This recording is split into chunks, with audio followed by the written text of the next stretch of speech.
نن ورځ پایتخت کابل کې ډیره مهمه ناسته وشوه. ملګرو کرزی او ځینې نور سیاسیون عبدالله لیدونه بعد ولسمشر غني ته ورغلي وو او په کومو مسایلو ورسره غږېدلي او کومې نتیجې ته سره ورسېدل. له موږ سره پاتې شئ چې له مکمل جریان نه خبر شئ. قدرمنو لیدونکو السلام علیکم، وخت مو په خیر.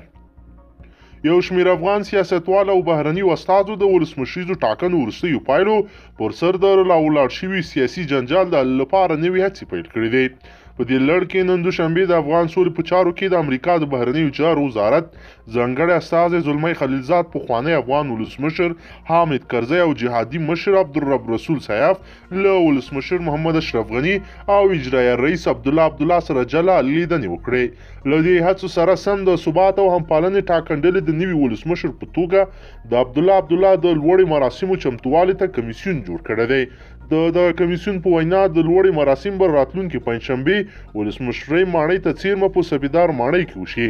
د کمیسیون یو غړي همایون له BBC سره خبرو کې ویل دوی د لوړې مراسمو ته په افغانستان کې د ټول میشتو سفارتونو استازي ورغوښتي دي. تر دې مخکې ولسمشر محمد اشرف غني هم د خپل لوړې مراسمو جوړولو لپاره کمیسیون ټاکلی و او دغه کمیسیون په وینا د لوړې مراسمو جوړولو لپاره چمتووالی روان دی.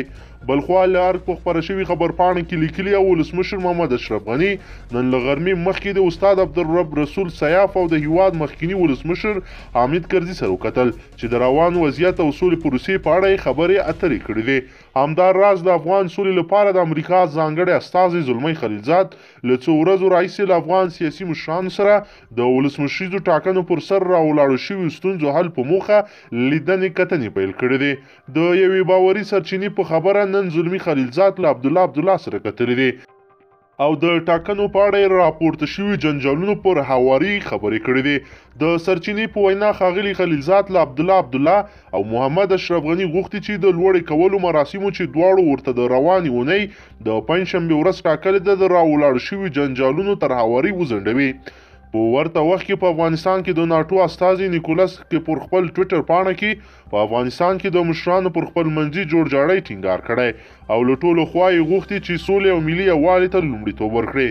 د نوموړي په وینا ناټو د هغو خوځښتونو ملاتړ نه کوي چې د جنجالونو او تاوتریخوالو ډیریدو لامل کیږي.